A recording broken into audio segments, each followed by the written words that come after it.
amigos de Canal 45, comenzamos hoy un nuevo programa, Escuela de Salud 59, que, como ya saben todos ustedes, edita el Instituto Almenara para el Progreso y el Desarrollo de Andalucía. Y hoy tenemos con nosotros a un invitado, Juan José Cabrera Jordán, que ha venido de Granada. Hola, Juan José. Encantado. Hola. Bueno, pues voy a dar algunos datos biográficos de Juan José para que lo conozcan un poco todos ustedes. Juan José Cabrera Jordán es licenciado en Ciencias Químicas por la Universidad de Granada con las especialidades de Análisis Químico y Química Técnica, hoy ingeniero de Química. En 1982 comenzó a trabajar en temas de medio ambiente relacionados especialmente con el ciclo del agua, acumulando experiencia en estos 37 años en los diversos aspectos de la gestión del agua. Jefe de los laboratorios de control de calidad del agua de Emasagra, empresa municipal de abastecimiento y saneamiento de Granada, desde su inicio hasta hoy, acumulando experiencia en estos 37 años en los diversos aspectos sanitarios y ambientales de la gestión del agua, tratamientos de potabilización, ETAP, distribución del agua hasta el grifo del consumidor, vertido y depuración de aguas residuales, EDAR, etc., en cuyos procesos técnicos participa. Todo esto ampliado con una proyección nacional e internacional al integrarse Emasagra en el grupo Agbar Aguas de Barcelona y posteriormente en el grupo francés Suez. Bueno, pues dicho estos breves datos biográficos, queridos telespectadores, comenzamos nuestra entrevista. Y muy bien, Manolo. Te pregunto, Juan José, dinos uso y uso del agua y cuánta agua hay y el ciclo natural del agua. Bueno, me gusta empezar por ahí porque realmente el agua es un factor con el que estamos muy familiarizados, sí, pero realmente no tenemos una visión global a nivel del planeta, a nivel de lo que, de cómo funciona el ciclo del agua. Yo quiero hablar y después seguramente tendremos oportunidad de hacernos porque diferencia el ciclo del agua de la naturaleza y luego hay un ciclo de uso del agua a nivel urbano, a nivel de las cosas que se utilizan. Y es muy importante que veamos cómo el agua funciona en la naturaleza. Realmente hay muy poca agua. Este planeta, en vez de planeta Tierra, en realidad se tenía que llamar planeta agua, porque la mayor parte del planeta es agua, es agua. De hecho, nosotros mismos somos la mayor parte agua, ¿no? Pero este planeta Tierra, agua, realmente la mayor parte de esa agua, aunque está llena de vida, no es una vida útil para nosotros, para los seres humanos. A nosotros lo que nos vale es realmente el agua dulce. El agua dulce... Y además sea potable. Exactamente, y que además sea potable. Pero es que el agua dulce es muy poca parte del conjunto de esa agua. Solamente el 3% de toda el agua que hay en el planeta es agua dulce. Pero esa agua dulce, de ese 3%, un 2 y pico por ciento, un 2,1% está en los casquetes polares. Por lo tanto, para nosotros queda una mínima parte. No es útil porque está en los polos y cuando se derrita irá al mar. Claro. Solamente queda un 0,9% de agua dulce que pueda ser útil para nosotros. Pero de ese 0,9% de agua, la mayor parte está también subterránea, está bajo tierra, está en ríos, está en lagos o está circulando por la atmósfera.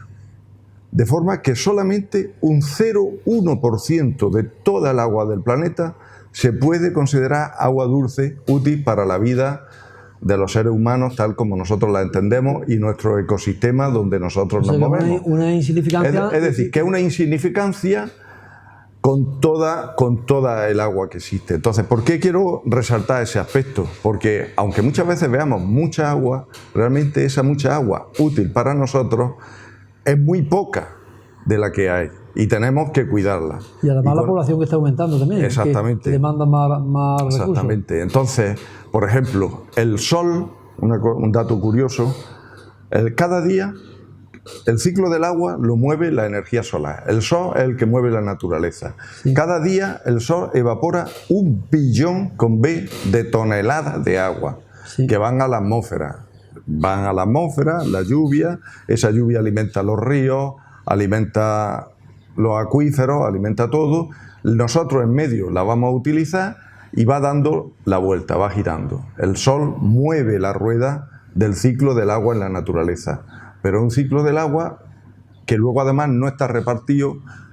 Incluso el ciclo ese que hace la naturaleza regenera el agua, porque nosotros ya bastante la ensuciamos, ¿no? Claro, fíjate que cada vez que el agua se evapora, se vuelve pura. El sol la evapora y es como agua destilada. El agua de la lluvia... Bueno, la primera agua cuando llueve, las primeras gotas, lo que van a hacer es disolver la contaminación de la atmósfera, ¿no? Pero sí, digamos que el agua cuando llueve es agua destilada, agua sí, pura, ¿no? O sea, se ha purificado. Y háblanos del ciclo urbano del agua. Claro, entonces este sería el ciclo de la naturaleza. Pero luego, el ciclo que más conocemos nosotros, que estamos más en contacto en nuestra vida diaria, es lo que yo llamo el ciclo urbano del agua. Está este gran ciclo de la naturaleza, evaporación, condensación, lluvia, y luego está el ciclo urbano del agua, que es cuando los seres humanos, cuando nosotros la vamos a coger para utilizarla. Realmente este es el proceso que nos toca más de cerca, porque es el que lleva el agua a nuestras casas, ¿no? Entonces, el ciclo urbano del agua, digamos, se compone de dos partes. Una parte que es que vamos a coger el agua de la naturaleza y le vamos a dar unas determinadas características que es lo que llamamos que sea potable. El agua se coge de la naturaleza. ¿Y por qué se potabiliza? ¿Para prevenir? ¿Por qué se potabiliza el agua? Bueno, si se supone que se coge pura. No, porque el agua, cuando nosotros la cogemos de la naturaleza, vamos a suponer que no existiera contaminación. Sí. Siempre existe, lleva tierra, lleva materia orgánica y sobre todo, lo más importante, lleva microorganismos. Sí. Entonces, ancestralmente, pues una fuente de enfermedades ha sido pues, beber agua contaminada. No hace falta que sea una contaminación industrial o química moderna. Sí, por patógenos naturales que están en la naturaleza, que tenemos todos los mamíferos, y entonces es necesario hacerla potable. La definición de potabilidad que da la Organización Mundial de la Salud es una cosa que tú puedes beber diariamente durante todos los días de tu vida y no tener ningún efecto nocivo por eso. Para la salud. Para la salud. Esa es la condición de agua potable general. Y más clara no puede ser. Entonces, el ciclo del agua se basa en que se coge el agua de la naturaleza, ríos, pantanos, hoy cada vez más problemático porque hay más contaminación, y entonces se le inicia una serie de procesos. Sí, de eso hablaremos después. Vale, una serie de procesos. Sí.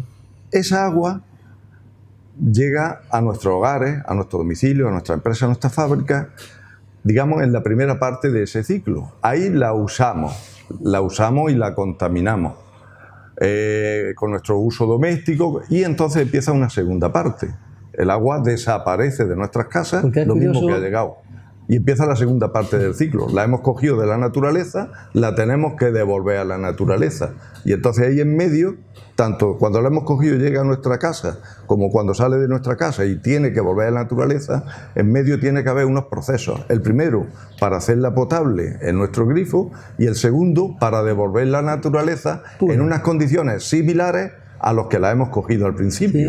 Sí, ese sería el ciclo urbano del agua. Te quería hacer una anécdota respecto a esto. Yo me acuerdo cuando era chiquitín que mi madre fregaba los cacharros, no con detergente, que todo tenía existido, sino con una arena muy fina, fregaba las cucharas y entonces me he acordado de esto porque al devolverla a la naturaleza, esa arenilla no contaminaba como los detergentes ahora que van a los ríos y se ven un espumarajo que contaminan mucho. Claro, nosotros es una cosa que normalmente no tenemos en cuenta. Miramos mucho más cuando sale el agua del grifo que cuando nos desprendemos de ella. Eso ni nos acordamos.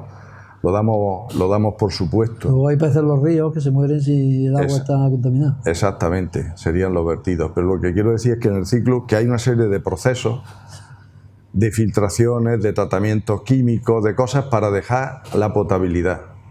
Y otra serie de procesos y tratamientos que se hace cuando se lleva antes de volver a la naturaleza. Serían las depuradoras, técnicamente, ¿no? Exactamente, técnicamente todo está resuelto. O sea, se puede hacer perfecto y con precios muy baratos y asequibles, porque toda la tecnología para asegurar la potabilidad del grifo, del agua en el grifo, y devolver la naturaleza en condiciones adecuadas, existe.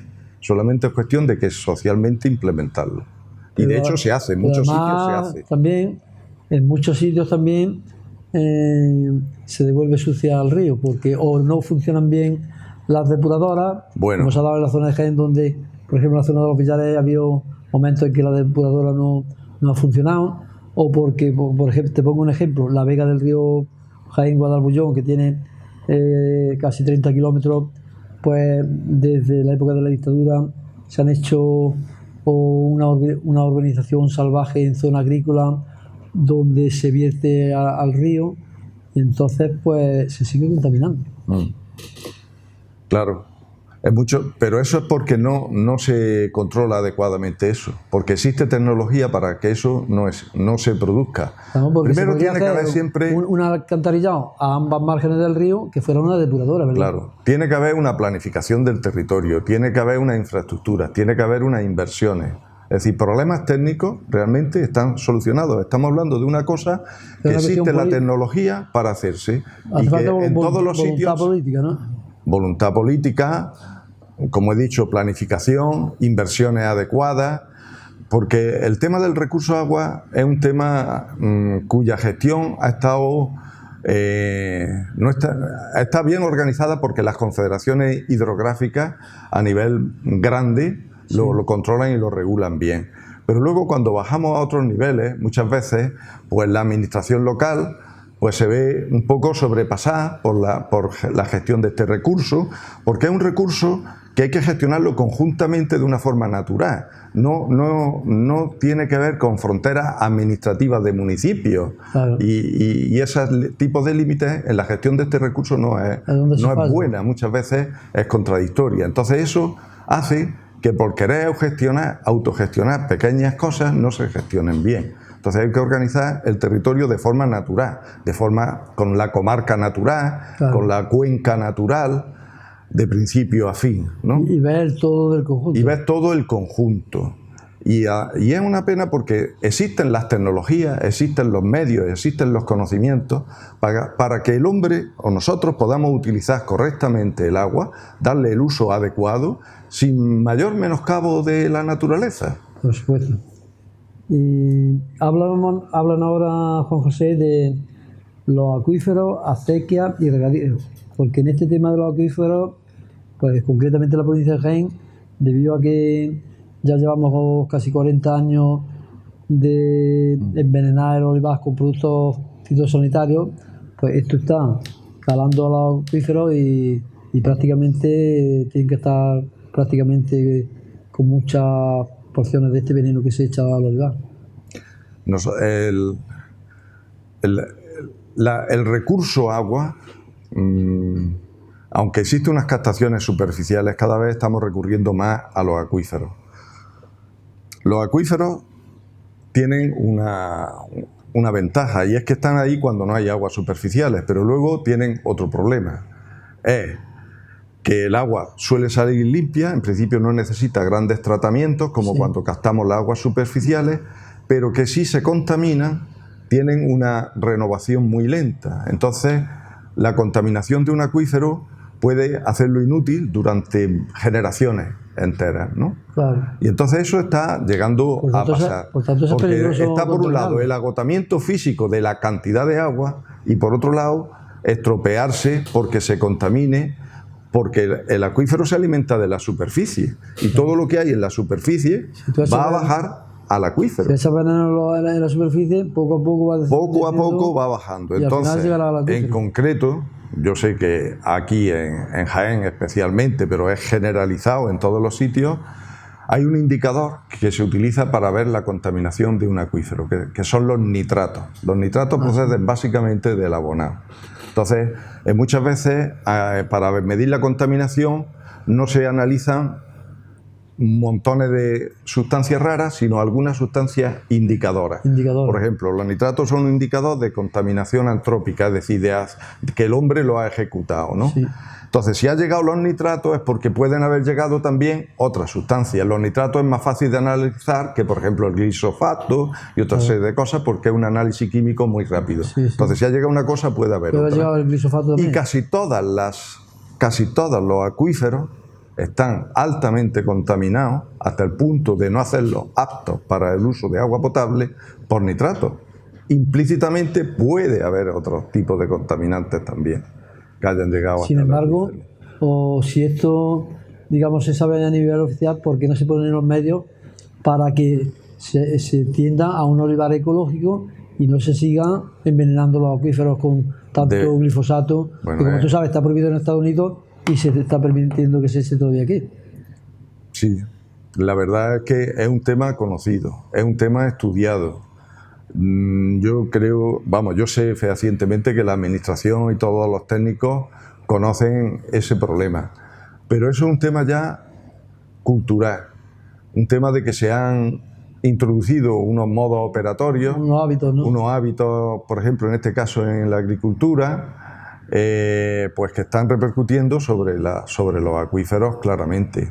Legislativamente, hay unas zonas que se llaman sensibles, de acuíferos sensibles a la contaminación, y en esas zonas debería de procurarse una precaución especial en el uso de abonos, plaguicidas, etc. Sí. Pero, ¿quién vigila eso realmente? No. Realmente habría que hacer una educación profunda de los agricultores, claro, para que volvieran a una agricultura más tradicional y sobre todo más ecológica. Sí, eso por supuesto. Otra cosa que existe tecnología, porque aunque un acuífero esté contaminado, tecnológicamente, si tú lo quieres utilizar para agua potable, pues sí, existe tecnología para hacerlo. El límite de los nitratos en el agua potable son 50 miligramos litro y casi todos los acuíferos sobrepasan con creces esa cantidad. Pero no solamente está por la contaminación que viene de los abonos, también la ganadería intensiva, las macrogranjas de porcino, todo ese tipo de cosas, emiten mucha contaminación también de amonio, del ciclo del nitrógeno. Mucho nitrógeno que va ahí y se copia en forma de nitrato. ¿Y qué nos puedes decir de la acequia y de los regadíos? Pues a mí me gusta también darle una importancia a las acequias tradicionales. Aquí a lo mejor no son tan habituales, pero en muchos sitios, sobre todo en las zonas de sierra, en las vegas más tradicionales, o lo que sea. La riego con una acequia milenaria. Para mí, las acequias son caminos del agua, ancestrales, ¿no? Claro. Que tienen unos ecosistemas maravillosos a su alrededor. Sí. Se tiende a entubar las acequias con una idea de aprovechar, entre comillas, el agua. Cuando el agua es como la energía, ni se crea ni se destruye, se transforma. La acequia percola el suelo, infiltra el terreno, genera unos ecosistemas, una vida. Los patos se comen los bichillos. Claro, entonces en mi huerta están los patos. Hay otras formas de aprovechar también el agua, y hay sitios donde hay que dejar la acequia como venas de vida y caminos de vida, ¿no? Por eso yo las acequias tradicionales pues siempre me gusta defenderlas, porque son fuentes de vida, en definitiva, darle un sentido, una apreciación, igual que los nacimientos. Los nacimientos de agua y los manantiales son lo que nos empieza a indicar cuando un acuífero está mal, porque muchas veces cuando vemos que los manantiales desaparecen, se secan, merman, es porque el acuífero está mermando y desapareciendo también. O sobreexplotado, ¿verdad? O sobreexplotado, exactamente. Aquí tenemos un caso muy sensible, como es la charca de Pegalajá, que como en la zona de Mancharrá y la zona baja también del pueblo, o antes los olivares se regaban con la lluvia y ahora se riegan con la falsa esta de riego, pues han usado el acuífero este de Pegalajá, como está el pueblo en alto, y ahora tiene una poca agua, pero gran parte de estos años de sequía está completamente seca. Claro, es que todo eso son aguas realmente subterráneas, que aflora porque el nivel freático de ese punto físico está superior al nivel freático del acuífero. De hecho, la mayor parte de los ríos que llevan agua en verano, que no llueve, es porque están drenando también el acuífero. Claro. Son aguas realmente subterráneas, ¿no? Por eso una agua más podría bajar mineralizada, con más caudal al río, pero al estar drenando claro, al acuífero, que en este llena el caso acuífero, exactamente. se ve más mermado. Se ¿no? ve más mermado, incluso algunos se secan y antes sí tenían agua, pero eso es indicativo de cómo están los acuíferos. Y en cuanto a los regadíos, ¿qué nos puede decir de eso? Pues los regadíos los que se llevan la mayor parte de cantidad de agua, del consumo de agua. Hemos dicho que del agua que se consume para nosotros, digamos, el 80% del agua, del gasto de agua, es el regadío. El regadío.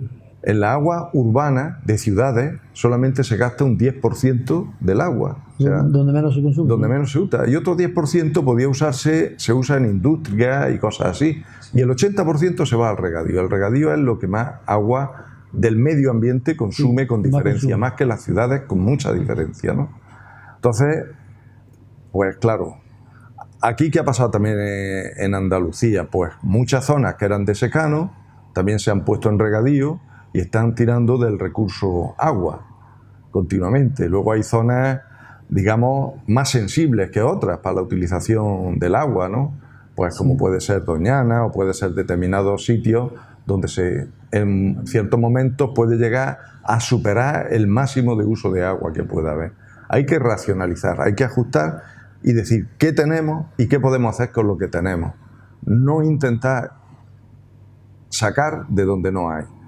Aunque luego podemos ver que también se pueden utilizar y terminarán utilizándose otros recursos que si quieres luego hablamos, como es la desalación de agua de mar, que se puede utilizar muy bien para también regadío. El tema de los regadíos se ha hablado de que, sobre todo en la época en que llueve poco, que se debería regar por goteo y no a manta. Sí, el riego... De hecho, yo veo que ya se está imponiendo el riego por goteo o por técnicas modernas de... ¿Qué eso qué hace? Que con la misma cantidad de agua tú puedas tener más superficie, más extensión de regadío, digamos, con la misma cantidad. Pero en Vega, en determinados sitios así más tradicionales... Lo que pasa es que en la huerta, por ejemplo, hay que regar a manta, porque si no pasa nada, porque esa agua que tú riegas a manta realmente va a ir al acuífero. Va a ir al acuífero y ya está. El agua, como hemos dicho, no se pierde. El agua está dando vueltas en el ciclo de la naturaleza. Nosotros, el agua no se pierde, sino lo único que podemos hacer es ensuciarla, pero perderse no se pierde. Claro, porque la echa por lo único que podemos hacer es ensuciarla, pero no se pierde. Y no se pierde, efectivamente.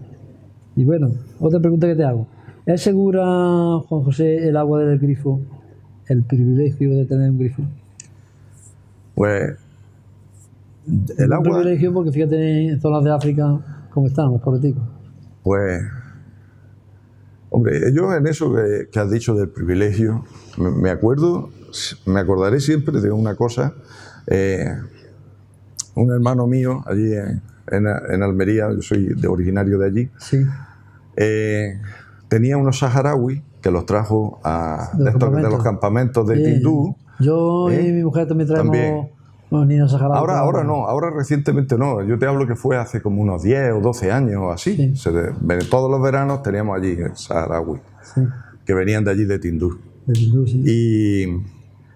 Y hubo uno que cuando ya tenía que volver, sí, pues, hombre, allí siempre regalos y cosas, pero la ilusión del muchacho, yo no era consciente hasta ese momento. Entonces, cuando me di cuenta que él quería llevarse un grifo, quería llevarse un grifo allí a Tindú. Se quería poner el grifo allí en el desierto. Y entonces me quedé asombrado porque él, efectivamente, él quería llevarse un grifo, y él pensaba que hacía eso allí. Y que eso era lo más importante. Efectivamente, y que tenía con esa cosa que era el grifo, que le daba y salía agua. Claro.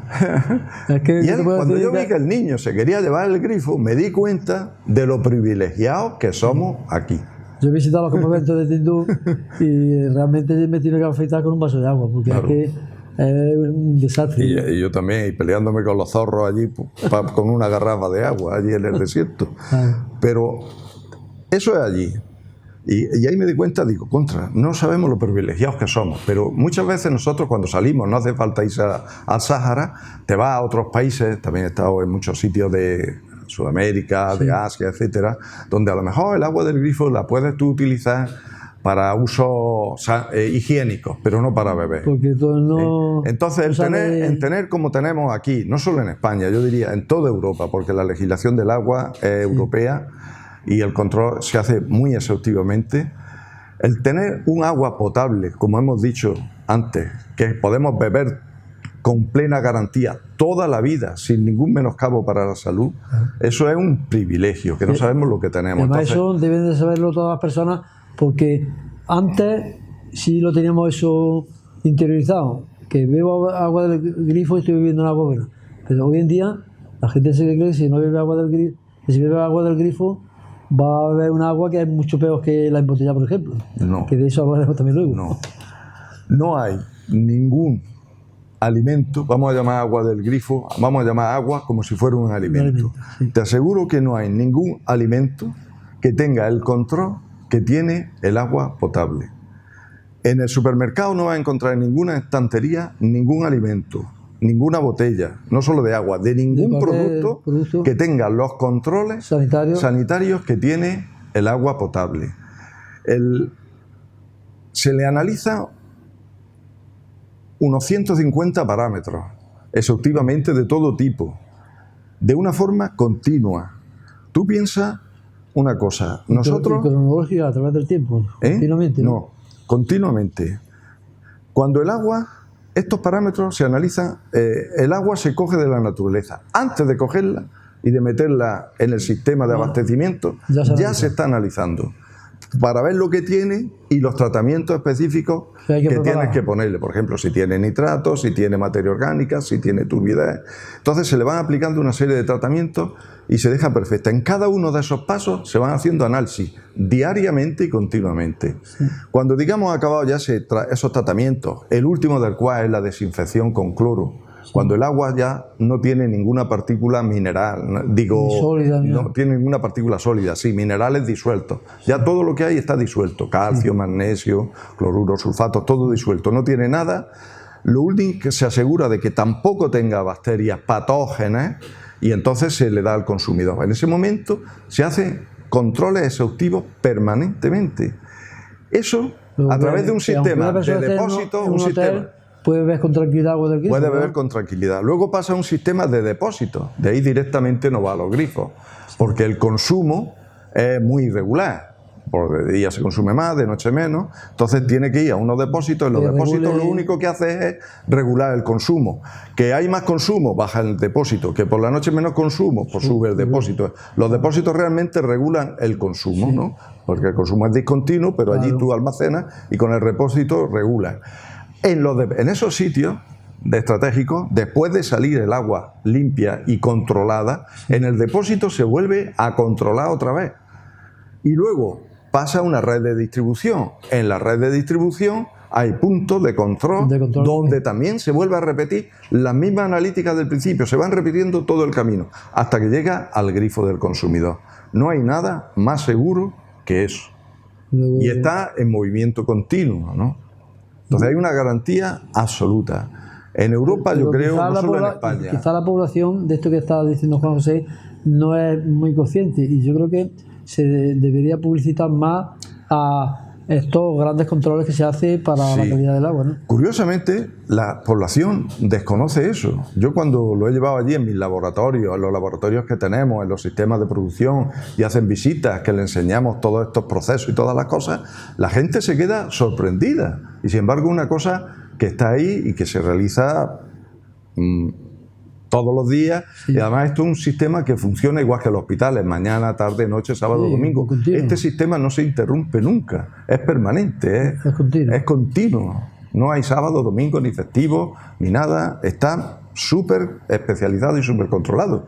Pero es que luego además esos datos que se obtienen de esas analíticas se vuelcan automáticamente al sistema sanitario, es decir, conforme se van haciendo esos análisis, se van comunicando a Sanidad. Sanidad tiene una aplicación que se llama Sistema Nacional de Información al Consumidor, donde todos esos datos, todos los datos se van volcando, donde los pueden consultar los profesionales de sanidad, es decir, el inspector sanitario de cada comarca, pero luego tiene otra rama donde puede entrar el consumidor y ver las características del agua de su pueblo, de su zona, de su comunidad. Es decir, no hay ninguna cosa más controlada sanitariamente. Por eso muchas veces puede haber diferencia. Una persona que diga, oye, es que en mi pueblo el agua o en mi sitio el agua es muy mala. ¿A qué llamamos malo? Es decir, hay aguas con un sabor, que tienen un sabor y otras que tienen otro sabor. ¿Por qué está esa diferencia? Bueno, eso no le quita la garantía sanitaria. El agua sanitariamente va a ser igual, apta. La diferencia de sabor que hay en el agua muchas veces obedece, podemos decir, a dos cosas principales. Una, el aire disuelto. Hay lo que da la característica de apreciación organoléptica de sabor, es las micro burbujitas de aire disuelto que hay en el agua. Es decir, el agua normalmente, cuando está en la naturaleza, disuelve aire de la atmósfera y lleva una cantidad de aire disuelto. El agua, ese aire disuelto es lo que le da el sabor, el buen sabor. Por eso muchas bebidas se gasifican para esas micro burbujillas produzcan más en las papilas gustativas una mejor cosquilleo, sensación, digamos, ¿no? Por eso si cogemos un agua, la calentamos, la hervimos, se le va el aire disuelto y la dejamos que se enfríe y no la bebemos, está malísima, y sigue siendo la misma agua. Lo que pasa pero está más mala porque no lleva ese aire, el sabor del aire, ese lo ha perdido. Entonces puede ser, según las cosas, porque tenga más o menos aire disuelto. Y luego el otro factor es la mineralización. Un agua que sea más dura, que tenga más calcio, más magnesio, tiene un sabor diferente a un agua que tenga menos. Pero sanitariamente las dos son correctas. Por eso, nosotros incluso allí tenemos un sitio que tomamos de agua básicamente de dos ríos. Uno que viene de una zona de la montaña que tiene una geología, porque los minerales que hay disueltos en el agua van en función del terreno de donde está el agua. Porque el agua lo que va disolviendo, ¿no? Claro. Por eso las subterráneas siempre tienen más minerales, porque han estado más tiempo en contacto con la tierra y han disuelto más minerales que las superficiales. Pero nosotros allí tenemos dos ríos y un río viene de una zona de Sierra Nevada y otro de otra zona. Bueno, cada uno tiene unos minerales diferentes. Pues cuando cambiamos el agua de un sitio a otro, la gente llama. Dice, ¿qué pasa con el agua? Que tiene otro sabor. Y es que el agua no tiene los mismos minerales, pero las dos es correcta. Bueno, y otra cosa que te quiero preguntar. El cloro es malo, el agua tiene cal y flúor. Porque se ha dicho muchas veces que si se le echara más flúor al agua, los dentistas no tendrían tanto negocio. Vamos por partes. Bueno, si quieres el flúor, ya que lo has nombrado primero. No se fluora el agua, en ningún sitio de España se fluora. Es una práctica que en Estados Unidos se suele hacer en algunos sitios, pero realmente el agua aquí tiene su flúor natural.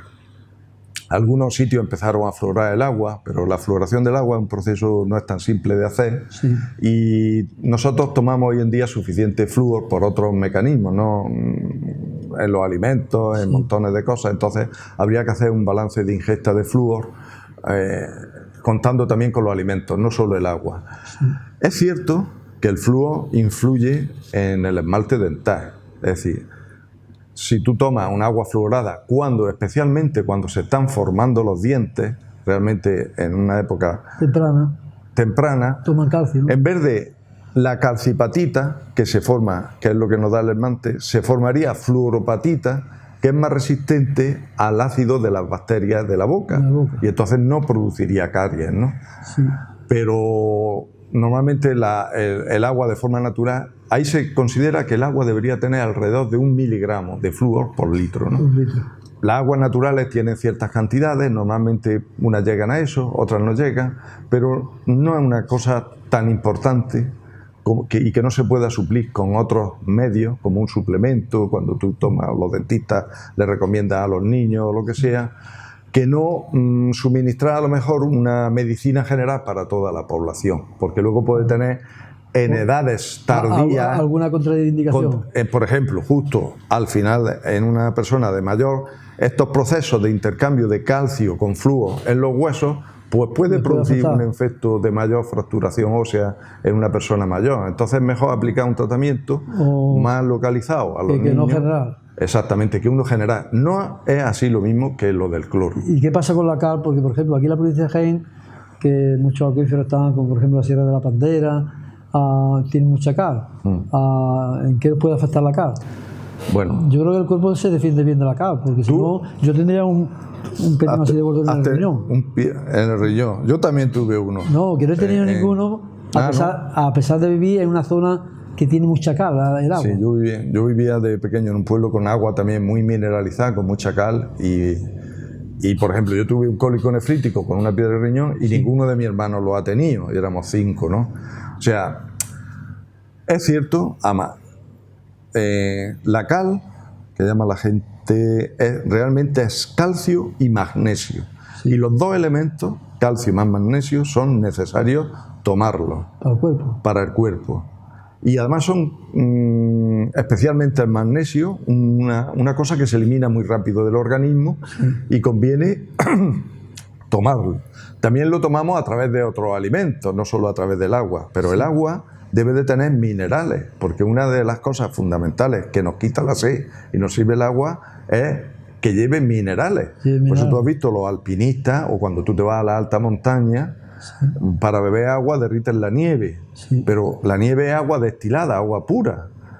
Tienen que echarle unos sobrecitos con minerales, porque si no, no le quita la sed y ellos te empezarían a tener falta física de cosas en el cuerpo, ¿no? Sí. Entonces el agua debe de tener sus minerales. Uno de los minerales que más tiene pues, es el calcio y el magnesio.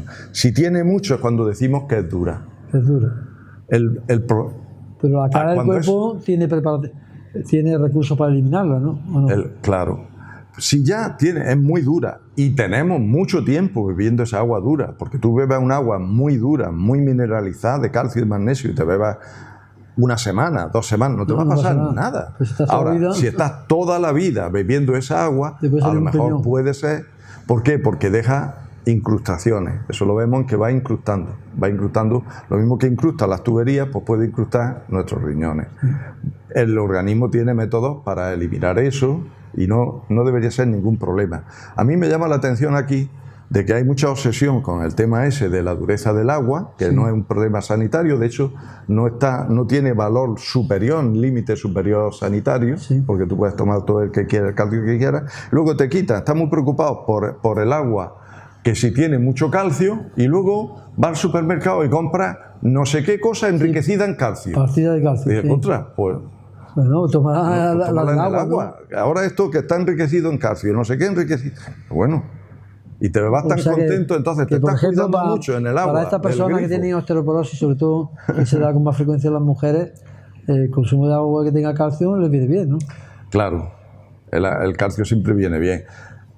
Habrá casos que cada persona se tenga que analizar médicamente, si tiene un problema de riñón o tiene, pues es un caso particular. En el conjunto de la población no es ningún problema, hasta unos niveles, eso está controlado. Es decir, si se le da la calificación de apta potable, pues lo es. Pero hay mucha gente cada vez más preocupada en ese sentido y bueno, puede en algunos casos que sí sea excesivo, pero en las grandes poblaciones, en sitios muy localizados, las aguas subterráneas siempre tienen más minerales, como hemos dicho, que las aguas superficiales. Y otra cosa. Pero espera, el cloro me has preguntado también. Sí, eso sí quiero dejarlo claro. El cloro, porque últimamente estoy escuchando muchos temas acerca del cloro. No sé si tú también has oído de que el cloro es malo, de que el cloro es malo y todo eso. Para mí, uno de los grandes avances que ha tenido sanitario en la humanidad ha sido la desinfección del agua potable. Sí. Antes se hablaba siempre del tifus, se hablaba siempre de enfermedades de transmisión fecohídrica, se hablaba de montones de cosas. Todo ese tipo de enfermedades ha sido erradicado simplemente desde que el agua se desinfecta. El cloro es el mejor desinfectante que hay. El cloro que tiene el agua que hay en un grifo es prácticamente inapreciable a nivel organoléptico y a nivel sensorial. Hace falta hacer un análisis químico. No. Además, son unas cantidades tan absolutamente pequeñas que eso directamente desaparece en cuanto sale de allí o te lo tomas en la boca o lo que sea. Sin embargo, es una garantía totalmente para eliminar los patógenos. Para eliminar los patógenos hasta el grifo. Y además el cloro, a diferencia de otros desinfectantes, sirve para controlar todo ese proceso que hemos hablado del agua. Porque esa pequeña cantidad de cloro que se le pone, si la tubería y todo el sistema de abastecimiento no está totalmente aislado del medio ambiente y tiene algún contacto con el exterior, el cloro desaparece. Entonces yo abro tu grifo o compruebo en la red y no tiene el cloro. El cloro a mí me sirve no solo como desinfectante, puesto que yo he desinfectado el agua antes de entrar al sistema de abastecimiento. Sí, sino como me sirve para controlar de que se mantiene la desinfección a lo largo del trayecto. Porque si desaparece, significa que ha estado en contacto con el exterior por algún sitio. Claro. Y ha desaparecido rápidamente. Entonces el grifo y tienes que tener cloro. Tiene que tener cloro. Desaparecido, porque si y hay alguna fuga. Hay algún contacto con el exterior y por lo tanto un peligro de potencial de contaminación. Y entonces me sirve para eso. Y no causa ningún problema sanitario. El cloro no es nada de malo, es una garantía. Por eso, cuando en las fuentes públicas que deben de tener, en las que son de la naturaleza, un manantial, un nacimiento, ves que muchas veces pone agua, o los ayuntamientos te ponen agua no tratada sanitariamente. Eso no significa que esa agua a lo mejor sea mala, significa que no tiene cloro. Y al no tener cloro, nadie te garantiza nada. Que pueda tener efectivamente. Entonces el cloro es importante por eso. Por supuesto. Y otra cosa. Y otra cosa que me he acordado ahora de decirlo del cloro. Hay mucha gente. ¿Has visto tú alguna vez el agua blanca salir por el grifo? Sí, algunas veces. Que sale blanca. Claro, sobre todo a primera hora de la mañana. Claro. Pues porque es que mucha gente piensa que eso es el cloro. Porque a mí muchas veces me han llamado, oye, que el agua en mi casa sale con mucho cloro. Que sale mucho cloro, que tiene. ¿Cómo? No. Eso blanco que ves es aire disuelto. Esos son burbujas de aire disuelto. ¿Y eso qué significa? Pues que ha podido haber un corte de agua, por ejemplo, en la calle, en tu casa, en cualquier sitio, cuando la tubería se vacía de agua, se llena de aire. Ese aire, cuando viene el agua, y esos son también los ruidos que a veces se oyen, las burbujas esas. Sí, a veces son unos ruidos raros. Pero ese aire, lo arrastra por la presión, por la presión, en las tuberías hay más presión que en la atmósfera, y entonces se disuelve dentro del agua, aumenta la disolución. Digamos que hay como un aire extra, cuando abre el grifo se disuelve. Pero ahí, ¿qué pasa? Es como cuando tú abres una botella de tónica. Tú cuando tienes la botella con la tapa, tú no le ves la burbuja. ¿Cuándo le ves la burbuja? Cuando la destapa y pasa a la presión atmosférica. Digamos, el aire se desdisuelve. Sí, claro. Pues eso es lo mismo que ves tú en el grifo cuando sale el agua blanca. Es por la presión. Claro, se desdisuelve el aire. Mucha gente cree que eso es el cloro. No. Por supuesto. De hecho, si pones en un vaso, tú ves allí la burbujilla y la ves que se queda. Y háblanos, Juan José, de los equipos domésticos de tratamiento, porque ahora últimamente se están dando muchos cacharros. Claro. Eso tiene totalmente relación con lo que hemos estado hablando hasta ahora. Por ejemplo, hay mucha gente, hay gente que instala o sistemas que instalan simplemente equipos para quitar el cloro del agua y los ponen en el grifo en cualquier sitio, que son decloradores. Sí. Normalmente son filtros de carbón activo. Sí. Y entonces, bueno, quitan el cloro del agua. Simplemente para quitar el cloro del agua. Luego hay otros que quitan más cosas. Pero sale una insignificancia de cloro, ¿no? Salen sin cloro. Ahí hay un problema en esos filtros. Al quitar el cloro, rápidamente las bacterias van a prosperar. Entonces, o bien estás continuamente cambiando el filtro y renovándolo, o lo que está es contaminándote con el aparativo que se está contaminando el agua. He visto abierto filtros de estos, y si tú los ves una vez, tú dices, yo bebía el agua que salía de aquí. Madre mía. O están contaminados, totalmente contaminados porque se ha perclorado. Y luego hay otros filtros que se utilizan para quitar la dureza, que es lo que hemos hablado antes. ¿Y Sanidad por qué no prohíbe estos aparatejos? Sanidad, viendo los resultados... No, porque Sanidad no entra en la casa particular. Tú en tu casa puedes instalarte lo que tú quieras. Sanidad llega hasta la acometida. Claro. A partir de ahí, tú eres responsable de tu propia instalación. Si tú no te fías del agua municipal. En tu casa tú puedes tener lo que quieras, ¿no? Pero en la cometida es donde se te garantiza esa calidad del agua. Eso, en ese sentido la gente tiene mucha ignorancia, ¿no? Pues sí. Y luego hay otra cosa, otros dispositivos que quitan la dureza, que utilizan resinas de intercambio iónico. Entonces, que funcionan bien, es decir, son eficaces para quitar la dureza. Quitan calcio y magnesio, esos son unos que llevan una resina que luego los tienes que rellenar y cambiar con cal. Te lo digo porque están los cartuchos de filtro, son los más típicos. Los cartuchos filtrantes de carbón activo que quitan el cloro, los de resina que se regeneran con salmuera y que quitan el calcio y el magnesio del agua, pero lo sustituyen por sodio. El sodio, tú puedes tomar mucho sodio, un vaso de sodio, de aquí un montón de agua con sodio, y tú no notarías sabor salado. La gente dice, yo el sabor, no noto sabor salado, ¿cómo que tiene sodio? Porque el sodio no da sabor salado. El sabor salado solamente es el cloruro sódico. El cloruro. Pero el bicarbonato sódico, el nitrato sódico, el no sé qué sódico no te da sabor salado. Y entonces tú en esa resina que llevan esos aparatos, en esa resina se quedan con el calcio y el magnesio y te devuelven el sodio.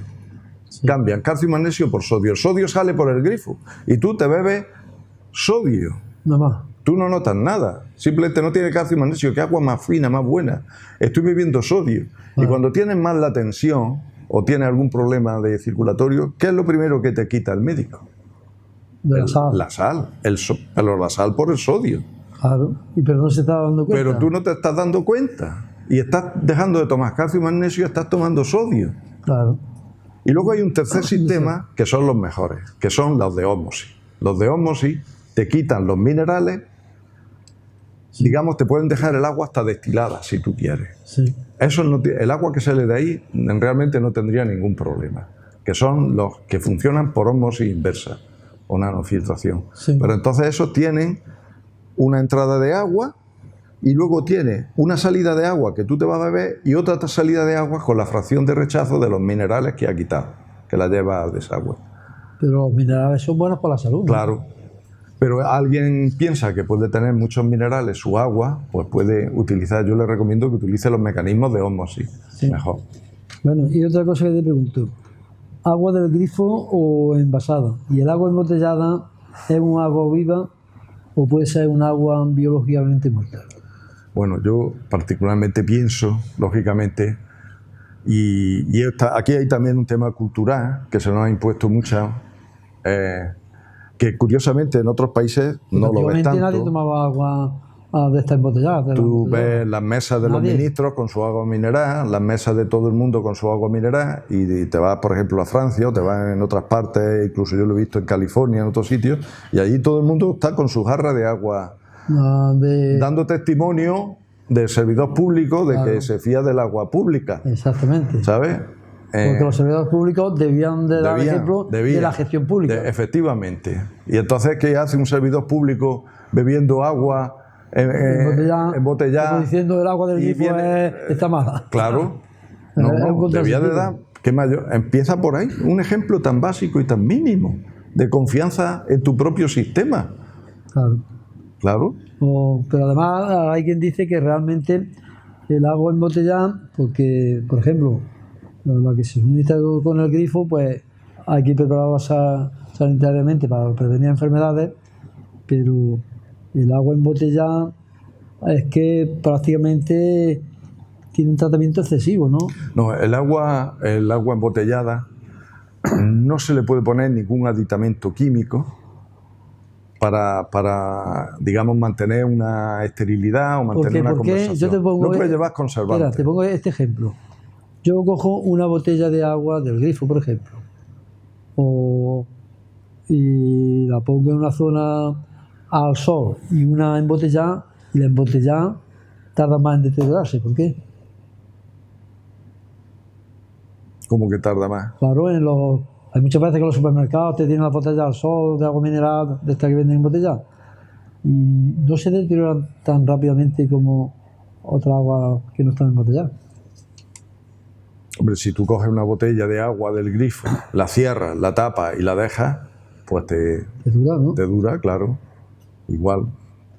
Porque Ahora, el agua envasada, lo agua que quisiera embotellada, preguntarte, ¿tiene algún fundamento científico el que las aguas embotelladas son aguas biológicamente muertas? ¿O eso es no. que sea alguien que lo dice por ahí de la población? Hay pero, muchas clases pero no tiene base de científica? agua envasada.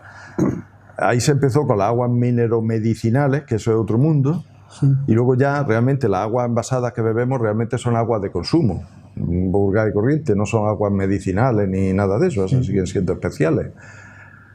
Y en teoría tienen que ser aguas de manantial, simplemente que las ha envasado, no tiene ningún tratamiento de ninguna clase, ¿no? Tiene que ser Para manantial quitarle muy puro. minerales o quitarle... Nada, no, se supone que no. Se supone que no. En teoría no. No deben de tener. Pero ahí hay un problema. Eso se ha convertido en un problema. Primero, están envasadas. El problema no es el agua, el problema es el envase. Y el plástico no es bueno. El problema es el envase. Y hay otro segundo problema que no nos damos cuenta, el precio. Claro. El envase de plástico, los envases de plástico, dejan residuos que se han disuelto en el agua. En una botella más, en otra botella menos. Una vez que el agua sale de la fábrica, donde ha tenido unos controles aleatorios por lotes, no está controlada en continuo, como el agua de consumo, ya nadie sabe nada de esa agua, si ha estado almacenada al sol, si ha estado con temperatura, si tal. Todas esas cosas van haciendo que en mayor o menor medida pase material del envase al agua. Y luego llega el consumidor y te estás bebiendo residuos de plástico, microcontaminantes de plástico, te estás tomando plástico y sobre todo hay una sustancia que se llaman disruptores endocrinos, bifenol A, que está en los plásticos, que son unas moléculas que ahora se están estudiando mucho porque se están metiendo por todos lados. Sí. Son lo que se llama contaminantes emergentes, que aparecen en el agua también, y que el cuerpo los toma como si fueran hormonas, porque son unas moléculas muy parecidas a hormonas naturales del cuerpo. Sí. Entonces el cuerpo la interpreta como hormona y nos arma unos líos hormonales muy grandes que pueden tener consecuencias pues, en crecimiento de cánceres, en alteraciones de distintos tipos, etc.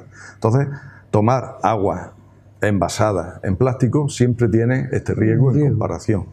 Pero luego está lo que decía, el precio y otra serie de impactos. Yo me quedo sorprendido, ¿no? Cuando llegan en un supermercado aquí en el sur y de pronto te ves una botella de agua que te la han traído del Pirineo de Lérida, como si quiera beber agua, y te vale 1 euro.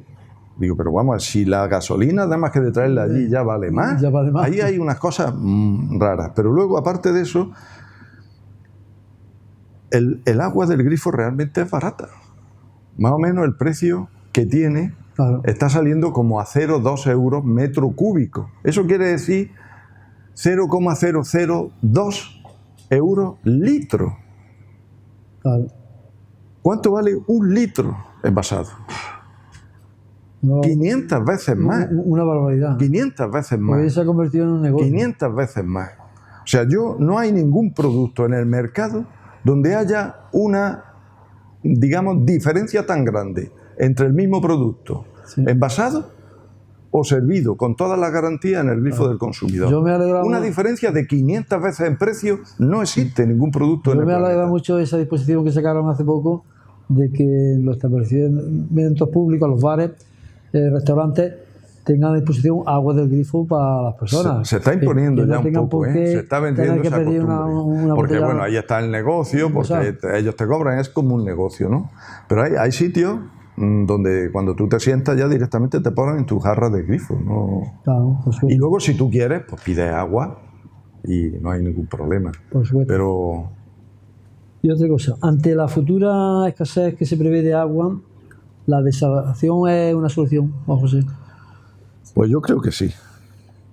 Eso no quiere decir que sea una solución que haya que... Pues, bueno, como tenemos una solución, podemos malgastar, podemos no organizar bien las cosas. No, hay que intentar mejorar y organizar lo mejor posible todo. Pero es cierto que el agua del mar se puede, o el agua salada, no tiene por qué ser agua del mar. Hay sitios donde hay aguas muy salobres, se pueden transformar en agua apta, en agua dulce, perfectamente. existe, como he dicho antes, tecnología ya para hacer todo. Estas tecnologías están muy avanzadas. Pero puede ser un problema lo caro, el coste, ¿no? de desalar el Pero agua. eso ha mejorado mucho. Se ha abaratado mucho la tecnología, como todas las cosas, cuando empieza es cara, pero conforme se va utilizando más, se van mejorando. Pasa con todas las cosas. Ya hay sitios, realmente, por ejemplo, las Islas Canarias funcionan casi con agua salada. Exactamente, en muchos sitios. En muchos sitios, en Israel la mayor parte, en montones de sitios. En los países árabes del Golfo también. Es como una ayuda, hay que tomarlo como una ayuda. En España también hay muchas ciudades, muchos sitios, Alicante, muchos sitios que tienen, Mallorca, que en Barcelona incluso una fracción que tiene agua. Además, esa tecnología está muy avanzada. El tema es que esa tecnología consume energía, es decir, la desalación es un coste principalmente energético. Sí.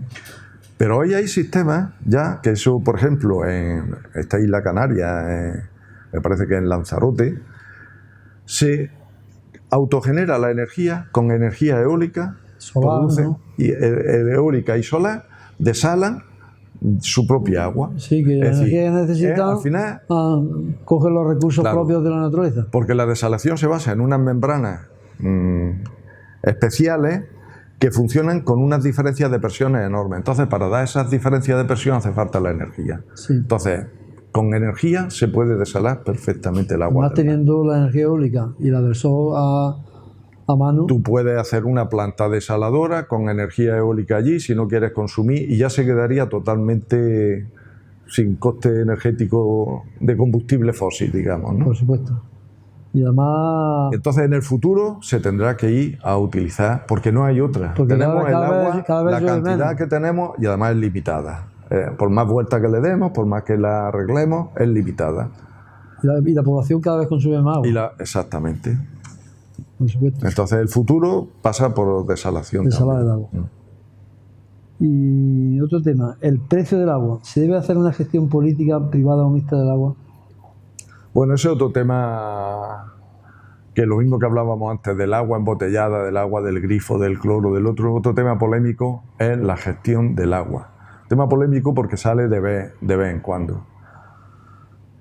En realidad no hay gestión mejor ni peor. Lo que debe de haber es gestión. Una buena gestión. No abandono.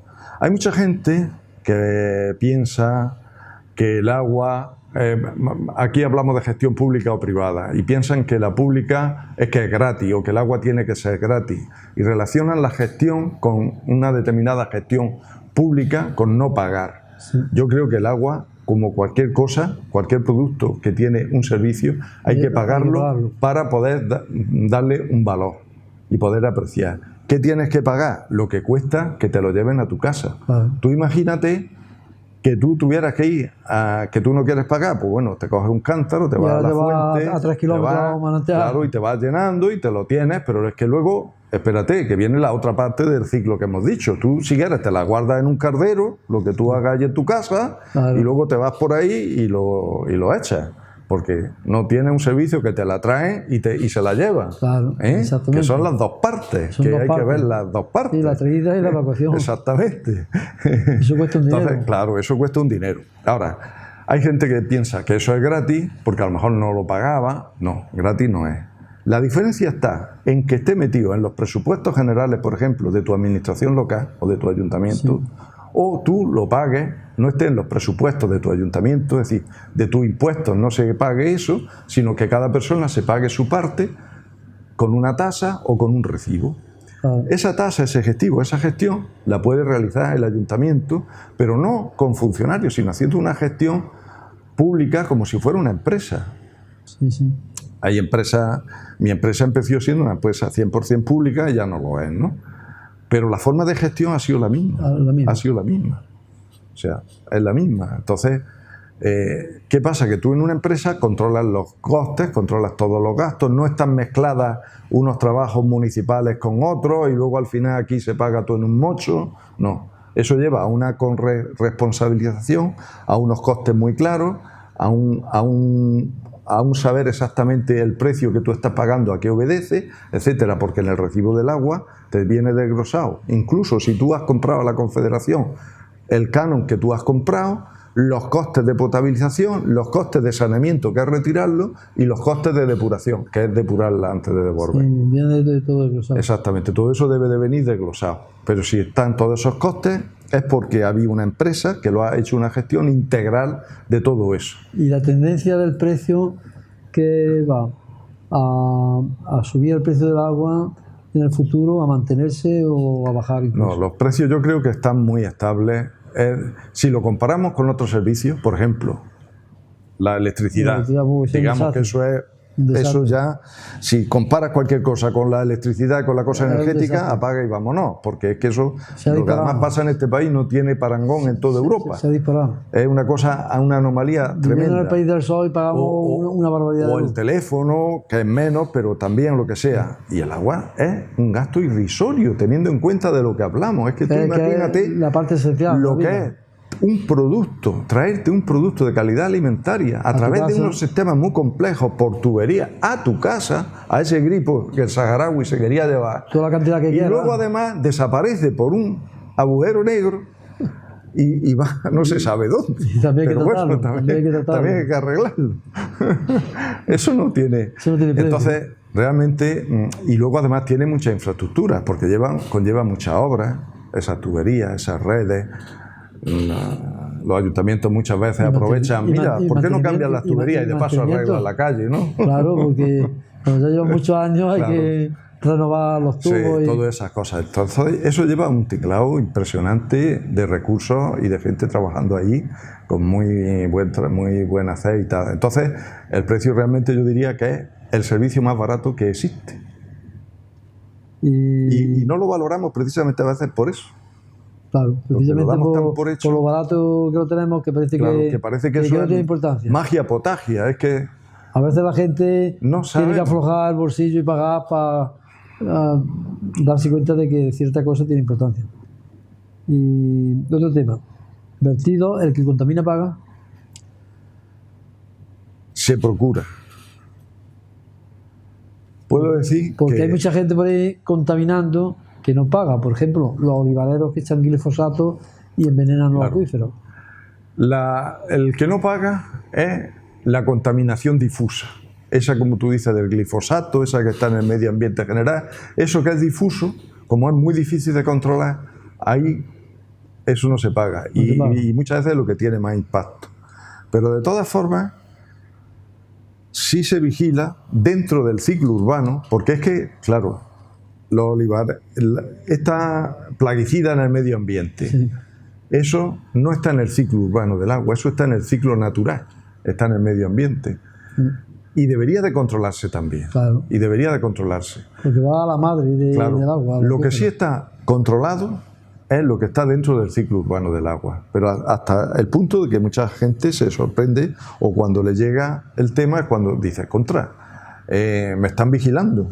Porque lo mismo que hay estos controles que hemos hablado de todo el agua potable hasta que llega el grifo, sí, hay otra serie de controles que se hacen cuando sale el agua de las casas, de las industrias, de los establecimientos, y muchas veces porque yo tengo que saber lo que está echando la gente para poder depurarlo. Lo mismo que analizo el agua antes, cuando la cojo del medio ambiente para saber cómo la tengo que potabilizar, claro, tengo que analizar lo que vierte el personal para ver qué tratamiento le voy a dar para devolverlo a la naturaleza. Claro, porque hay algunas empresas que tienen tratamientos químicos muy fuertes y luego, claro, si vierten... Y entonces esa persona, ese no puede pagar igual que el que no está vertiendo. Entonces, lo mismo que el agua, cuando te entra, más o menos, tiene las características, son comunes para todos, lo que sale no es común para todos. Entonces no puede... Si tú contaminas más... El que contamina más tiene que pagar más en proporción. Porque para depurar esa agua se necesita más costo. Necesita, digamos, más costo de depuración. Todo eso está calculado también. Entonces nosotros, por ejemplo, hacemos análisis a lo que sale.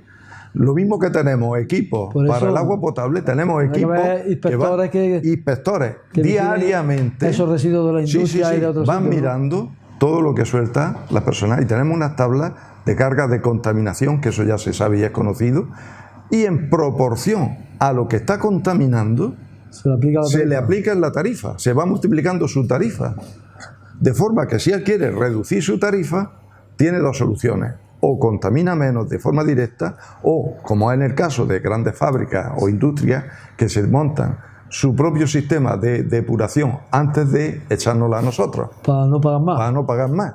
Les compensa autodepurarse ellos. Y si ahora el caso de alguien que haya llegado, ¿y yo por qué pago tanto? Sí, continuamente. Además, se quedan sorprendidos y te dicen, pero fíjate que eso ha mejorado un montón. Yo estaba viendo las aguas residuales, por ejemplo, pongo el caso de allí de Granada, que es el que más conozco. Sí. Desde que se empezó a tratar el agua residual, ahora, digamos, ha mejorado mucho la calidad del agua residual, Sí, que se vierte. porque todas estas campañas han ido concienciando a la gente. La gente se da cuenta de que va en su beneficio económico. Claro. No echas cosas por el sumidero. No Yo echas observo cosas por mucho ahí. en las amas de casa que las más conciencias ya están, digamos, fregando los platos, incluso para todos los temas de aseo, con unos jabones más naturales que echan menos espuma, que contaminan menos. Sí.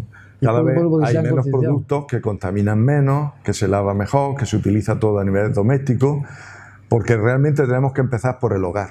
Para muchas cosas tenemos Claro. que empezar por el hogar. Porque la suma de muchos hogares contamina mucho. Hay cosas que no podemos solucionar del mundo. Vamos a empezar por nosotros, por nuestra casa, por lo que yo hago, por lo que... Y contaminar. Y nosotros pues iremos expandiendo eso a nuestro alrededor, ¿no? Con buenas prácticas personales. Y haciendo cada día un poquito mejor lo que yo hago, aprendiendo un poco más. Y así es como se hacen también las cosas. No hace falta también solo grandes leyes ni decisiones cosas, políticas. sino con pequeñas Es que es más, cosas. yo creo que es fundamental eso, es clave. Diariamente se avanza bastante. Pero sí, el que contamina más, en principio paga más. Bueno, Debería. porque otra alternativa no hay, ¿no? A esto, ¿no? Alternativa a la contaminación, bueno, sí, hay ahora. Por eso muchas veces pienso que hay cosas que realmente la humanidad, si tomamos un camino Distinto, ¿no? distinto, que podemos hacerlo, hay muchas cosas que están resueltas. Lo único que hay que implementarlas en el conjunto de la sociedad, que no sean pequeños ejemplos por aquí y por allí. Sí. Ahora se está hablando mucho de la economía circular. Ah, sí, eso es muy interesante. De la economía Porque circular es un tema muy se contaminarían interesante. bastante menos, ¿verdad? Efectivamente. A nivel industrial se está hablando mucho del vertido cero. Por eso que hablábamos antes de contaminación, del vertido cero. Entonces, todos los procesos industriales ya se están estudiando, no solamente cómo yo puedo ganar más dinero, no solamente cómo puedo hacer este producto, meter más este producto en el mercado, en la competencia, sino cómo puedo fabricar este producto, hacer estas cosas con el mínimo vertido. Claro. O incluso con vertido cero. Y se consigue. Y Yo me acuerdo que cuando aquí las almazaras echaban la jamila a los ríos. eso ha sido la cosa más espectacular que ha pasado y positiva que ha habido aquí en Andalucía. Porque eso sí que era un problema. Era tremendo. Era tremendo. De ahí se pasó a algunas brujeras que echaban, como una que hay en Martos, y que echaban y siguen echando vertidos con partículas cancerígenas a la atmósfera. Sin embargo, ya hay tecnología para, digamos, los residuos del olivar, pues hacerlo abono y que no contamine. Si se aplican los últimos métodos que hay. Exactamente. Entonces, continuamente se está avanzando. Y hay que dar un empujón social. Todas esas cosas que están saliendo, hace falta que haya gente empujando, demandando, solicitando que se utilice. Es decir, que sea una verdadera demanda social. Claro. Nosotros como usuarios y consumidores tenemos más poder del que nos creemos. Sí, porque cuando hay una gran demanda social, pues las administraciones distintas de Andalucía y del Estado tienen que poner mano a la obra. Apresiona más, atiende más ahí, etcétera. Por supuesto. Y otra cosa que te quiero preguntar, Juan José, a las personas con paro de larga duración en situación precaria, ¿se les debería de facilitar el agua totalmente gratuita? Bueno, yo creo que sí. Digamos porque sin agua no se puede vivir. Sí. El agua es la segunda cosa que menos se puede vivir. O sea, sin comer tú aguantas un mes, sin beber una semana, está comprobado más o menos.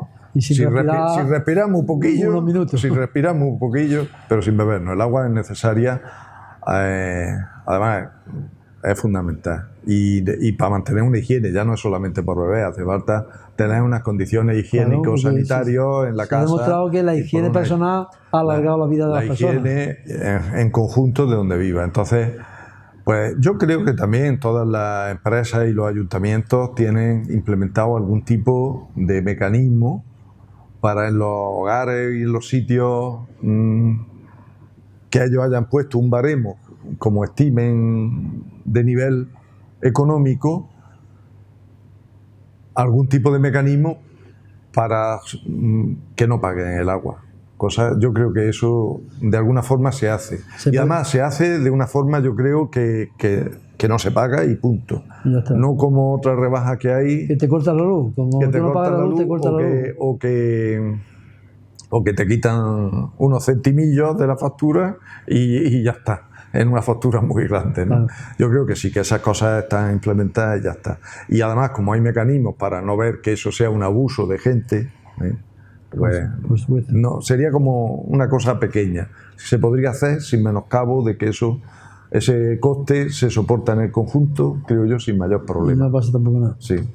¿Y por qué los poderes públicos toleran que las aguas de nuestros ríos se sigan contaminando? Hecho que están matando a muchos peces de nuestros ríos, aparte de toda la contaminación que arrastran para que lo utilicen, ¿no? Bueno, es que ya llega un momento que casi no tenemos ríos, porque ya son tramillos allí que llevan chorrillos de agua. Te pongo un ejemplo. Yo vivo en la zona del Puente Jontoya, una zona de huerta de la vega del río Jaén. Bueno, pues no solamente el Puente Jontoya, el Puente Nueblo, el Puente Tabla. Cuando yo era niño se podía beber el agua del río. Sin embargo, hoy ya no la puedes beber. Hoy, para poder beberla, tienes que ir a la Sierra Sur, a las montañas, más para allá del pantano del Quibrajano, y ahí sí encuentras una zona de río de montaña que todavía se puede beber. Pero el tramo en el cual no se puede beber cada vez va disminuyendo. Cuando con los conocimientos que se tienen hoy en día debería ser al revés, debería ir aumentando, ¿no? Claro. ¿Pero por qué se hace eso? Porque no se aplica esto que hemos estado hablando, estas medidas tan idóneas, realmente no se aplican de forma generalizada. Hay muchos sitios donde no se depura. Claro. En general, en todas las ciudades medianas, pequeñas, no hay depuración. No hay una verdadera inversión en este tipo de infraestructura de saneamiento y depuración. También hay una contaminación difusa, esa que hablábamos, que yo creo que muchas veces es la que tiene más impacto. Sin contar gente irresponsable que echa cosas por ahí, sino de forma natural. Entonces, si de verdad se aplicaran estos procesos que ya existen y hubiera una verdadera vigilancia, estarían los ríos limpios. Técnicamente deberían haber limpios. De hecho, la Directiva Europea de Control de Agua ya no se fijan solo en análisis químicos, sino que se fijan para controlar la calidad del agua en la biodiversidad que mantenga esos sitios. Que existan determinados tipos de peces, determinados tipos de invertebrados, de microinvertebrados. Es decir, que se va buscando ya es la garantía. Una calidad bioindicadora ecológica natural. Sí, porque hay algunas especies ecológicas que no soportan la contaminación. Y que haya determinados animales viviendo allí de forma habitual ya te indica una cierta calidad. Es muy sospechoso cuando tú ves un río donde ya no hay ranas, no hay peces, no hay nada. Y no se han secado los chopos de milagro, pero claro. Ya se pero no hay vida. Entonces, esa indicación de vida es un programa que se tenía que hacer, que técnicamente está desarrollado, y en teoría la vigilancia se tiene que establecer por esos parámetros vitales en lo que es el río.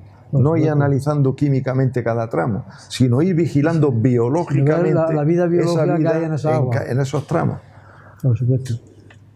En Estados Unidos se ha prohibido el uso del glifosato, de lo que hablábamos antes, para usarlo en la agricultura. ¿Por qué se sigue usando aquí cuando sabemos que su uso masivo, o como es en el caso del olivar, está envenenando los acuíferos? Sí, en Estados Unidos, no sé, en muchos sitios lo han cuestionado.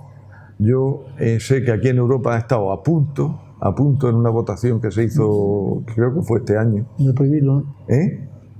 En el Parlamento Europeo estuvieron a punto de prohibirlo también. pero le han dado una moratoria de 5 años, me parece. O sea, 5 años envenenando más. Pero sí, bueno, el glifosato es porque ha tenido mucho éxito, pero hay otros muchos. De hecho, se han sustituido por muchos. Ahora ya todo ya se llena con eso. Ya ni siquiera se mete una maquinilla con mano de obra de esta, que hay unas máquinas también maravillosas que te desbrozan, que te eliminan. Claro, yo tengo una. Sí, claro. Además, es que la técnica ha acudido en ayuda de la biología. Por ejemplo, yo tengo un hermano que tiene unos olivares ecológicos. Pues fíjate que él, lo que no puede hacer el tractor que tritura la hierba cuando ya está seca, pues lo hace con la desbrozadora alrededor del olivo. Claro. Y te puedo decir que lleva 8 años sin echar absolutamente ningún veneno y los olivos le están echando más aceitunas. Claro, pero además la erosión, tampoco hay tanta erosión. Y luego el tema, que es que cuando llueve no se erosiona. Las mejores tierras se están yendo al mar. Se están yendo al mar. Se van a quedar pelados. Es tremendo. Y otro tema. Es un tema ya que tiene que ir por otro camino. Es más, yo creo que los políticos nuestros, y ahora estamos en elecciones, deberían tomar conciencia de defender este tema, de que aquellos productos fitosanitarios que envenenan la tierra, que envenenan el agua, deberían de prohibirlos. Muchas veces, aunque sí se prohíbe, hay muchas cosas que si cumplieran las leyes ambientales, muchas cosas irían mejor, pero la mayoría de las leyes ambientales son no como leyes. Yo digo que hay 2 clases de leyes, las que están hechas para que se cumplir y las que están hechas para no cumplirse. Y las medioambientales son las de no cumplirse, y hay una enorme cantidad de leyes impresionantemente buenas, pero no se cumplen porque nadie se vigila ni la hace cumplir, aunque sea en una pequeña parte, ¿no? Por eso tiene que surgir de la gente. Tiene que haber un movimiento desde abajo de la gente que de verdad, de que los mismos demande se conciencien. Y que se conciencien, porque hay soluciones, hay alternativas. Nadie va a perder rentabilidad, nadie va a perder. Van a ganar. Van a ganar, y la gente tiene que ver, tenemos que ver eso. Y desde nosotros es de donde tiene que salir ese impulso y esa exigencia. Y de la masa de la población, demandar más un aceite que sea ecológico, o porque si hay una fuerte demanda, los productores cambiarán sus métodos de producción y sus cosas. Por supuesto. Eso es fundamental. Y vamos a ver, ¿existe por parte de las administraciones públicas un control periódico de nuestros acuíferos para detectar su contaminación con posibles venenos? ¿Hay un protocolo europeo o español? Sí, hay unas directivas europeas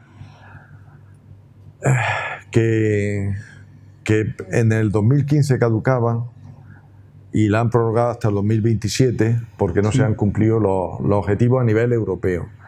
De aguas subterráneas también hay unos protocolos de control. También hay que decir una cosa: España, muchas directivas europeas se hacen no pensando en países o zonas como las nuestras, pero no es porque los europeos no piensen en esto, se hacen pensando en sus características, es porque participamos poco en esas comisiones y en esos debates y no solemos llevar nuestras problemáticas. Aún así, aquí se podrían hacer controles y más cosas a nivel ambiental que no se hacen o nadie se atreve a hacerlas. Como por ejemplo hemos visto en el desgraciado caso que ha pasado en Málaga con el niño allí, pues todo el mundo se ha acordado de que existen pozos sin control. Pues bueno, esos pozos tan peligrosos, no taparlos debidamente. Claro, pero es que está todo lleno, y los que están controlándose y ese estaba abandonado, pero hay muchos que se utilizan y nadie los controla, y no hay un verdadero conocimiento detallado del acuífero ni de la evolución. Claro. Ahí hay acuíferos además que son muy delicados, que se pueden estropear irreversiblemente. Claro, por supuesto. Y actualmente el reciclaje que hace el ciudadano de productos de desecho no es óptimo, y la prueba de ello es lo sucias que siguen estando gran parte de nuestros pueblos y ciudades, sobre todo su entorno. ¿Por qué la administración no gratifica a la entrega de latas y diversos desechos como hacen otros países en los cuales se ha comprobado que este sistema es efectivo para mantener limpio nuestro entorno? Por ejemplo, un ciudadano va por Suecia o Finlandia, ve una lata de cerveza tirada en el suelo, la coge, la mete en un sitio y le da una perra gorda, como decíamos antiguamente nosotros. Sí. Pues eso ayudaría. Eso aquí se hacía antiguamente. Eso ayudaría. Claro, cuando las botellas de cerveza las llevábamos y te daban por el envase de tanto. Y había gente que recogía, como tú dices, envases, lo llevaba. Claro, Lo mismo que se hacía con el papel. Pues yo llevaba tantos kilos de cartón, tanto dinero. Pues tantos envases, tanto dinero, ¿no? Bueno, eso ahora aquí se hace con el reciclaje en los contenedores apropiados, que está todavía muy imperfecto, y con la concienciación de la gente todavía tiene poca conciencia, porque incluso, fíjate, personas deportistas, yo veo que van por un carril, terminan de beber la botella y en vez de echarse la mochila la tiran en el carril. Sí, sí. Entonces hay poca conciencia todavía. En la montaña y donde sea, hay muy poca conciencia. Entonces de ahí parte. Yo creo que el trabajo muchas veces no va a ser legislativo, sino porque ya, como hemos dicho antes, por legislación no podría hacerlo. Sí. Aunque sea por la cosa municipal que te diga, no puedes tirar la colilla que te multan, no. O el perro se de caca y no.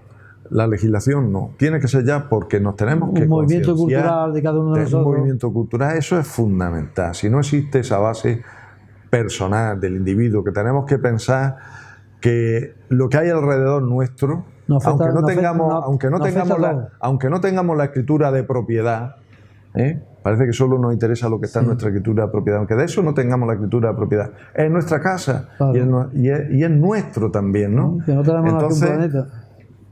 Tenemos que intentar comprar cosas que vayan sin envases, que no vengan envueltas. Es que es tremendo en un supermercado que comprar cosas en bolsas las manzanas de papel vienen envueltas en plástico. Está todo plastificado. Tenemos que intentar comprar en cultivos de proximidad, en cosas lo más limpias y lo más cercanas posible. Eso va a ser para nosotros lo mejor. Yo me acuerdo que antiguamente más que eso vale más que ninguna ley. ¿Por qué? Porque el consumidor hace su fuerza con eso. Antiguamente se tiraba a la basura productos biológicos que no contaminaban. Se llevaban a los mulares donde fuera y se reutilizaban como abono.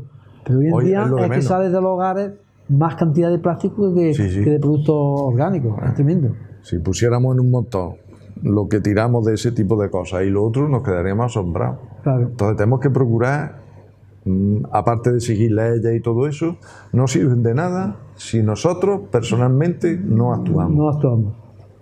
¿Y crees que el movimiento ciudadano debería pedir a nuestros políticos que creen leyes para obligar a la industria para que no empaqueten o envuelvan los productos que ofrecen al consumidor? Porque es que ya lo tienen como dinámica de que todo tiene que estar plastificado. Entonces, aparte de lo que tú bien acabas de decir, de que nosotros tendamos los productos sin envasar, pero también por parte de la administración se le debería de obligar a estas industrias que ya está bien, ¿no?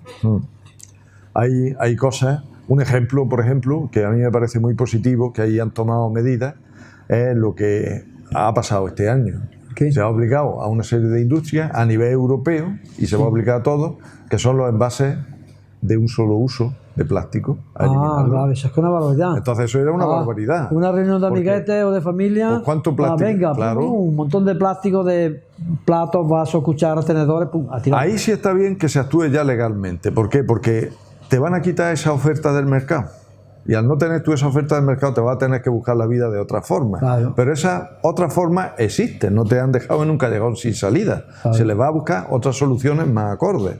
En ese sitio, pues ahí sí interesa que haya leyes que obliguen a la industria a cambiar de rumbo. Claro. Y a que no te estén ofertando unas cosas que como te las encuentras las utilices. Claro. Es que este paso vamos a llenar, tiene que dar otra alternativa. Es más de plástico y al final comemos plástico. Sí. ¿Y qué conocimiento fundamental deberíamos saber sobre el agua que la gran mayoría de los ciudadanos desconocen? Algo que desconozcamos es duro. Hombre, yo ahí pensaría, hemos hablado un poco de todo, pero creo que muchas veces, no sé, lo más desconocido del agua es pensar en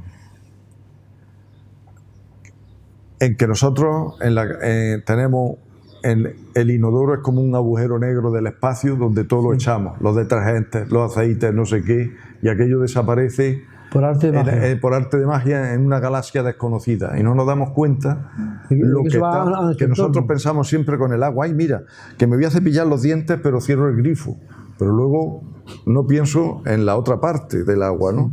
Que es la que luego sale, como hemos dicho, que el agua va dando vueltas, como el agua va dando vueltas, no, tenemos que pensar que el agua va dando vueltas y que nosotros lo que echamos por un lado va a volver a nosotros por otro, de alguna forma. Que en el planeta hay la misma agua. Que en el planeta hay la misma agua y está dando vueltas. Circulando. Y está dando vueltas. Entonces, que no hay nada que nosotros hagamos que no tenga consecuencias. Por tanto, y vemos cosas muy inmediatas, sí, que está bien, que yo no gaste mucha agua, que apague esto cuando me cepillo los dientes, que me duche en vez de que me bañe y cosas así. Pero luego, ¿qué estoy haciendo yo con otras cosas que van al medio ambiente? Yo tengo una parte de agua que estoy contaminando a través de lo que he hecho por allí. Entonces tengo que cuidar eso. Y cuando yo voy al campo y fumigo o que disipo cualquier producto, ¿qué estoy haciendo? Eso va a venir a mí. Y normalmente va a venir en el alimento agua. Claro. Por tanto, tenemos que... O bien, si no quiero que venga en el alimento agua, voy a tener que pagar mucho para que le quiten ese producto para que no me afecte. Y luego voy a decir, ay, que es cara. En cualquier caso va a ser un perjuicio. Claro. Y Juan José, con nuestro granito de arena, ¿cómo podemos contribuir a frenar el cambio climático que ya tenemos encima? Porque lo estamos viendo con la última lluvia de la zona del Levante, donde han caído en algunas zonas casi 300 litros de agua en 48 horas. Eso es tremendo. Pues mira, una contribución muy importante que podemos hacer en el cambio climático, en todo este tema de medio ambiente, cambio climático incluido, que es lo que más nos está afectando, es una cosa que sí podemos hacer, y es procurar consumir productos de proximidad. ¿Productos locales? Productos locales. Consumir agua del grifo, con lo cual me voy a quitar transporte, me voy a quitar envasado y transporte, en lo que pueda. Y una naranja de consumir aquí, productos de proximidad. Aunque sean ecológicos, porque a mí me hace mucha gracia también que me dicen, me han traído una naranja ecológica de Sudáfrica o de Chile. Digo, pero vamos a ver, será ecológica de cultivo, pero ¿y el impacto ecológico del transporte, de haberme la traído aquí? Del petróleo para el barco, para todos esos insumos que ha tenido. Es contaminación. Claro, ahí hay un impacto, hay una huella de carbono muy grande, aunque el cultivo sea ecológico. Entonces, es fundamental, y eso lo podemos hacer todos, consumir productos de proximidad. Claro, si con lo cual, directamente estamos... Un granaíno de su vega consume una cebolla, ahí no hay contaminación de transporte. Claro, con eso estamos reduciendo al mínimo el impacto ambiental de transporte. Estamos fijando la población al territorio. Estamos creando trabajo en nuestro entorno. Sí, porque, un montón de ventajas. Muchos campesinos locales se tienen que ir a las grandes ciudades porque al no tener demanda de sus productos, porque todo viene de separados donde, pues se quedan sin trabajo. Hay muchísimas cosas, pero me quedaría solo con esa. Consumir productos de proximidad, porque eso tiene un impacto muy grande, el hacerlo, un impacto positivo. Y beneficioso. Y beneficioso. Y bueno, Juan José, hemos llegado al final del programa y ya solamente nos queda pedirte que aquella cámara, pues, diga a nuestros telespectadores de Canal 45 algo que no te hayamos preguntado, que quiera decir con respecto al agua, ¿no? Y el medio ambiente. Bueno, pues aunque resulte un poco redundante y un poco obvio, yo creo que hay que insistir realmente en que el agua es vida, el agua es cultura, el agua es paisaje, el agua es alimento, el agua es comida, el agua también es soporte de la agricultura y de la industria, y que tenemos que preocuparnos de hacer una gestión conjunta y sostenible lo más perfecta posible. Bueno, pues te damos las gracias porque hayas aceptado esta entrevista. Gracias a ti. Has tenido que venir de Granada, lo cual doblemente para agradecerte, y ya decirte solamente que cuando quieras alguna vez manifestar algún tema sobre el agua, el medio ambiente o algún tema de los que tú vives, pues que tanto el programa de Escuela de Salud como también otro programa que tenemos Guadalquivir y las cámaras de Canal 45 pues están a tu disposición. Muchas gracias. Y ustedes, queridos telespectadores, como ven, hemos llegado al final de este programa Escuela de Salud 59, que, como todos ustedes saben, editan el Instituto Almenara para el Progreso y el Desarrollo de Andalucía. Estaremos otro día con ustedes y les damos las gracias por la atención que nos han prestado. Gracias.